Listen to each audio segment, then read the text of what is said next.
সেটাই কথা যে আমাদের গুমের অভিযোগগুলোও দেখা যাচ্ছে গুম হয়ে গেছে। যাদের পরিবারের একজন ব্যক্তি, ভাই, সন্তান, স্বামী গুম হয়ে যাওয়ার পরে ফেরত আসে নাই, সেই জায়গাগুলোতে আমরা কেন এখনো কোনো ইনভেস্টিগেশন করিনি, কেন এখনো সেটাকে বিচারিক আওতায় আনি নাই। 2025-এর জানুয়ারিতে আমাদের আবেদনগুলো আমরা দিয়েছিলাম আইসিটি ট্রাইব্যুনালের কাছে। তো প্রায় 100টা আবেদন সেখানে।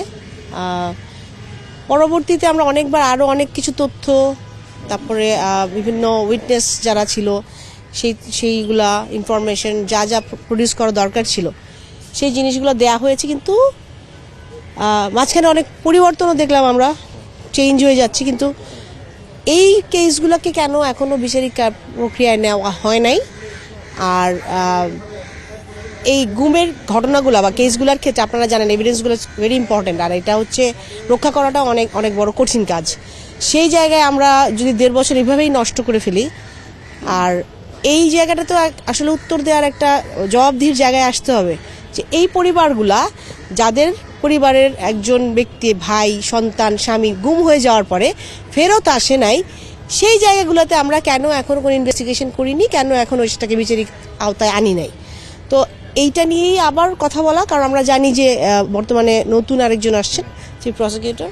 তো আর এই যে সেটাই কথা যে আমাদের গুমের অভিযোগগুলোও দেখা যাচ্ছে গুম হয়ে গেছে।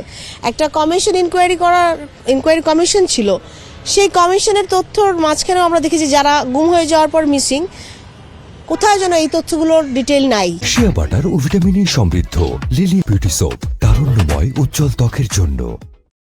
কেন নাই? যারা 15 বছর, এক যুগেরও বেশি সময় রাজপথের থেকে আন্দোলন করে আমরা বাংলাদেশে আমরা বলতে পারি যে না, আমরা গুমটা বন্ধ করতে পেরেছি। এই গুমের যে কালচার ছিল আমরা সেটা থেকে বের হয়ে আসতে পেরেছি।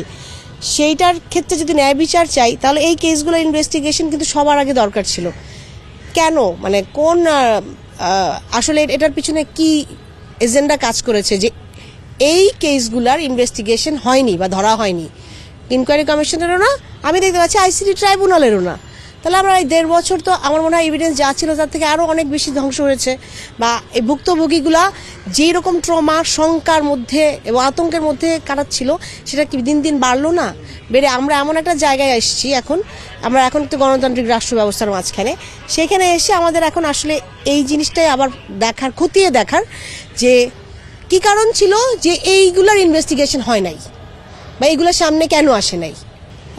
বিগত সময়ে ইন্টারিম গভর্নমেন্টের সময় আপনারা যখন জানেন যে অধ্যাদেশটি হয়, তখন কিন্তু আমরা প্রতিবারই আমাদের পয়েন্টগুলো ছিল যেগুলোকে আমরা মনে হয়েছে যে আইনটা আসলে যথাযথ হচ্ছে কি না। কারণ আপনারা জানেন যে এটা অনেক বড় একটা অপরাধ, এবং রাষ্ট্রীয় বাহিনী কর্তৃক যখন হয় তখন কিন্তু লুপহোলগুলো থেকে যায়। আমাদের ধারণা এখনো সেই আইনের মধ্যে লুপহোলগুলো রয়ে গেছে। অধ্যাদেশটা অবশ্যই আমরা চাই, ভিকটিম ফ্যামিলি, গুমের ভিকটিম যারা এই বাংলাদেশে যারা বিগত স্বৈর শাসনে জোরপূর্বক গুমের শিকার, প্রত্যেকে চাই, কিন্তু আইনটাতে মধ্যে যেন কোনো লুপহোল না থাকে এবং এটা যেন কোনো দ্বিধার বা দ্বন্দ্বের সৃষ্টি না করে। অবশ্যই যথাযথ একটা আইন, এটা নিয়ে গতকালকে সংসদে আমি দেখেছি আলোচনা হয়েছে, এবং আইনমন্ত্রী একটা তার বক্তব্য দিয়েছেন যে আইসিটি ট্রাইব্যুনালে বিচারাধীন যেই সমস্ত মামলা, তাদের যে শাস্তি ব্যবস্থা বা এভিডেন্সের সুরক্ষার ক্ষেত্রে যাওয়া ব্যবস্থা, সেটার সাথে যেন ওই অধ্যাদেশের যেই শাস্তিযোগ্য বা প্রমাণাদি কতটুকু নিতে হবে বা সর্বোচ্চ শাস্তি বা নিম্ন শাস্তি কি হবে, এইগুলো সাংঘর্ষিক না হয়। তো সেই ক্ষেত্রে যেন আমি একটা যথাযথ আইন পাই, কারণ এই পরিবারগুলা কিন্তু 1 যুগেরও বেশি সময় ধরে শুধুমাত্র এই প্রপার ইনভেস্টিগেশন, প্রপার আইনের জন্যই অপেক্ষা করে আছে। এবং আশা করি ইনশাল্লাহ এই গণতান্ত্রিক রাষ্ট্র ব্যবস্থায় নতুন যে সরকার, আমাদের যে সরকার, ইনশাল্লাহ তারা এটার যথাযথ বিচারের ব্যবস্থা করবেন।